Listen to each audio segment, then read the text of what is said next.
Apa hukumnya kunut yang dikerjakan setiap subuh?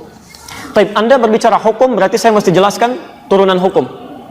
Ingat, bedakan ini ya, ada hukum dan sikap hukum, itu beda. Hukum dan sikap hukum. Kalau sikap hukum, itu pilihan seseorang untuk menentukan dan memilih hukum mana yang sesuai.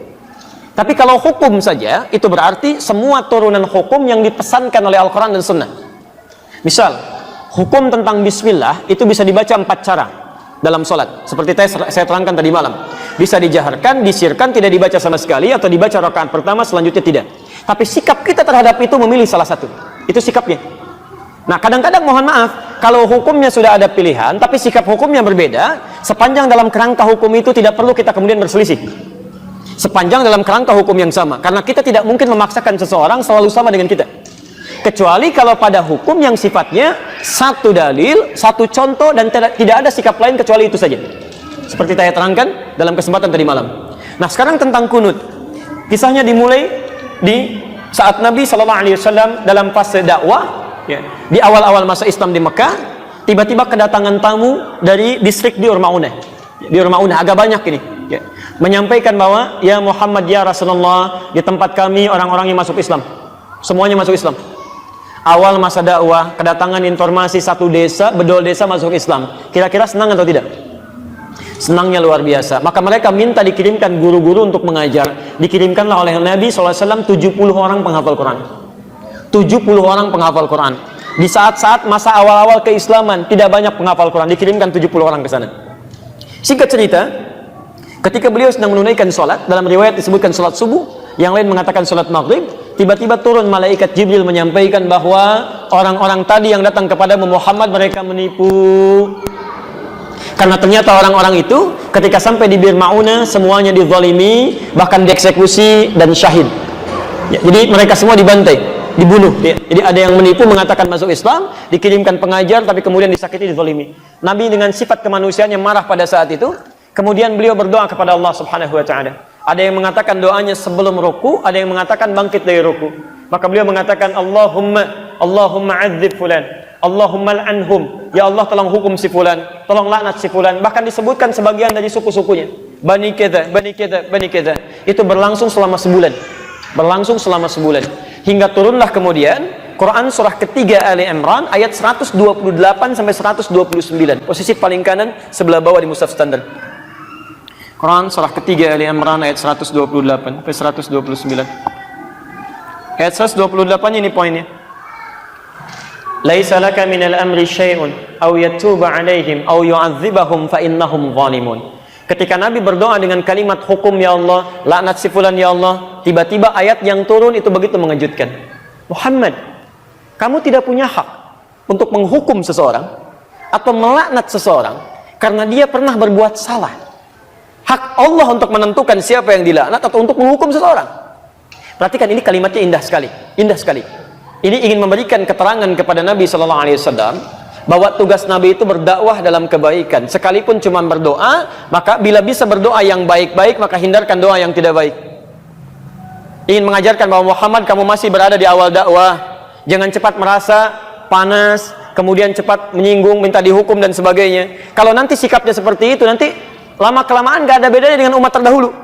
Nabi Nuh ketika umatnya mulai menyimpang, minta kepada Allah, ya Allah, setelah berdakwah ya Allah, umat ini gak mau menerima ya Allah, maka turun azab Allah Subhanahu wa taala. Kamu untuk umat terakhir sampai dengan kiamat. Kalau sikap sekarang minta umatnya dihukum, maka bagaimana dengan sikap dan keadaan mereka nanti sampai kiamat? Jangan-jangan gak ada umat nanti sampai kiamat deh, karena nabinya belum apa-apa sudah minta kemudian untuk menghukum. Maka turun ayat untuk meluruskan kepada Nabi supaya berdoa dalam kebaikan-kebaikan. Baik. Ini bukan Nabi salah, bukan, nilai kemanusiaan yang menjadikan bahwa mereka penipu. Sedangkan ini masih ada di awal dakwah. Tapi Allah kemudian menanamkan kesabaran dalam diri Nabi. Yang paling indah, turunlah kemudian ayat ini. Setelah ayat ini turun, terjadi dua peristiwa. Satu, Nabi tidak membacakan lagi doa tadi. Ya Allah, tolong laknat si fulan, ya Allah hukum si fulan. Tapi kemudian merubah doanya menjadi doa yang baik. Dalam bahasa Arab, sesuatu yang baik yang dimohonkan kepada Allah Subhanahu wa taala singkatnya disebut dengan kunut namanya. Kunut. Permohonan yang baik-baik sebagai ketaatan kepada Allah. Karena Allah perintahkan berdoa dengan yang baik, ya, maka sifatnya disebut dengan kunut. Taib, maka peristiwa yang pertama, fokus, Nabi tidak membacakan doa itu lagi, lalu mengajarkan kepada cucunya Al-Hasan, kepada sebagian sahabatnya, doa yang terbaik sebagai pengganti doa yang ini.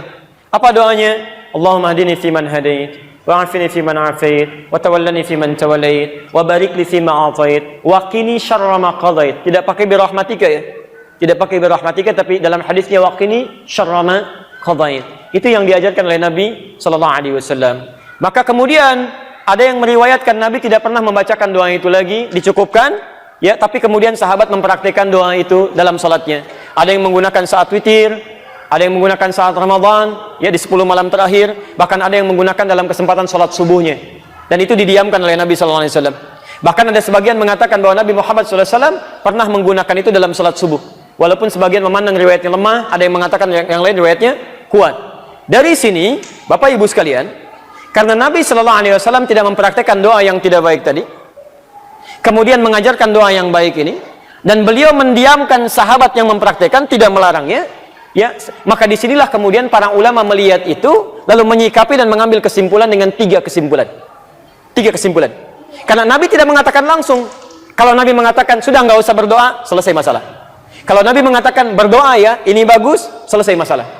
Tapi Nabi mendiamkan di sini, dan sikap diamnya Nabi dalam implikasi hukum itu bisa menerangkan beberapa pilihan-pilihan hukum. Maka Imam Abu Hanifah mengatakan, karena Nabi sebelumnya tidak baca doa, dan setelah itu pun beliau tidak baca doa lagi, setelah turun ayat tadi, maka beliau menyimpulkan tidak ada doa kunut itu. Makanya saat subuh tidak perlu membaca doa kunut, selesai. Imam Abu Hanifah. Imam Malik, Imam Syafi'i menyimpulkan, Nabi SAW baca doa. Doa ini diganti oleh Allah untuk yang baik-baik. Dan kemudian diajarkan oleh Nabi pada sahabat, sahabat membacakan, Nabi tidak melarang. Ini artinya itu pun dibenarkan kalau dibacakan. Maka dari itulah Imam Syafi'i, Imam Malik mempraktekkan doa kunut ini.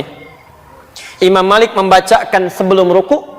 Jadi begitu membaca surah di rakaat yang terakhir dalam sholat subuh, itu Imam Malik mempraktekkan kunut, tapi kunutnya nggak jahar, sir. Makanya setelah baca surat agak lama, itu sedang baca kunut dalam subuh. Imam Syafi'i memilih riwayat yang setelah ruku. Ruku i'tidal, sami Allahu liman hamidah, Rabbana walakal hamd, lalu membacakan ini dalam subuhnya, plus Imam Syafi'i, Allahumma hdini fiman hadait, dan seterusnya. Imam Ahmad bin Hanbal mengambil jalan tengah. Ini Nabi sebelumnya nggak berdoa. Ada peristiwa besar terjadi yang membutuhkan doa, kemudian Nabi berdoa dengan itu. Setelah itu Nabi tidak berdoa lagi. Ini artinya doa ini bisa dihadirkan dalam peristiwa-peristiwa yang menuntut doa itu disertakan oleh kita, karena ketidakmampuan kita berada di sana. Peristiwa dahsyat besar yang meminta kita atau menuntut kita menghadirkan doa, itu dalam bahasa Arab disebut dengan nazilah. Nazilah, maka dikenal dengan istilah kunut nazilah. Doa kunut yang dibacakan ketika terjadi peristiwa genting yang membutuhkan doa, yang ada di Palestina, yang ada di Aleppo kemarin, yang ada di Syria dan sebagainya, maka dikenal dengan istilah kunut nazilah. Tiga-tiganya disepakati oleh para ulama, baik di zaman itu sampai di zaman kini. Ini ijtihad para ulama yang dibenarkan dan sah dilakukan ketika memilih satu di antara ketiganya, karena Nabi memang memberi peluang yang sama untuk bisa mengerjakannya atau tidak sama sekali. Jadi di masa bahkan Imam Syafi'i, beliau pernah berkunjung ke tempatnya Imam Abu Hanifah setelah beliau meninggal. Masya Allah Pak, Imam Syafi'i kunut, Abu Hanifah dan muridnya tidak.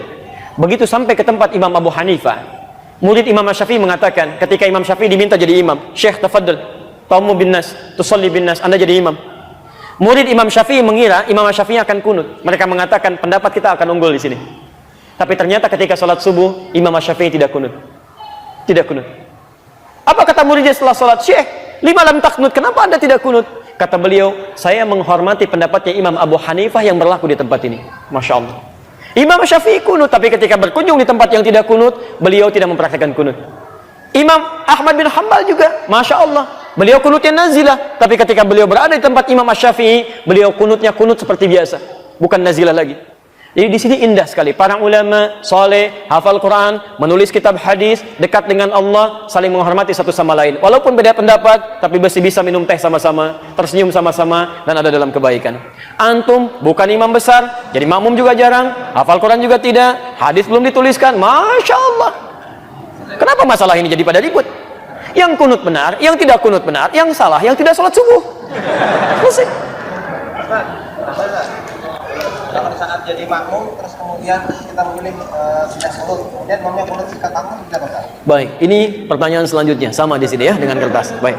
Nah, sekarang selesai sederhana. Jika imamnya kunut, antum ikut kunut. Mengaminkan, selesai. Ya, persoalan mengangkat tangan atau tidak itu persoalan lain. Tidak harus mengaminkan mengangkat tangan. Saya tadi subuh imamnya kunut. Saya mengaminkan tapi tidak harus mengangkat tangan. Kalau imam dia berdoa boleh mengangkat tangan. Ya, jadi begitu mengatakan Allahumma hadina fiman hadait, saya katakan amin. Karena makmum itu tugasnya mengikuti imam. Dan kalaupun imamnya nggak kunut, antum biasa kunut, antum nggak usah kunut. Apalagi imam salam, antum sujud sahwi itu nggak usah. Awas jangan terlampau soleh di sini. Awas karena tugas makmum itu mengikuti imam. Imam ruku, antum ruku. Imam sujud, antum sujud. Imam kunut, antum kunut. Imam nggak kunut, antum nggak usah kunut. Selesai ya? Gampang sebetulnya. Wah, Yang salah, yang tidak, kita sepakat di situ.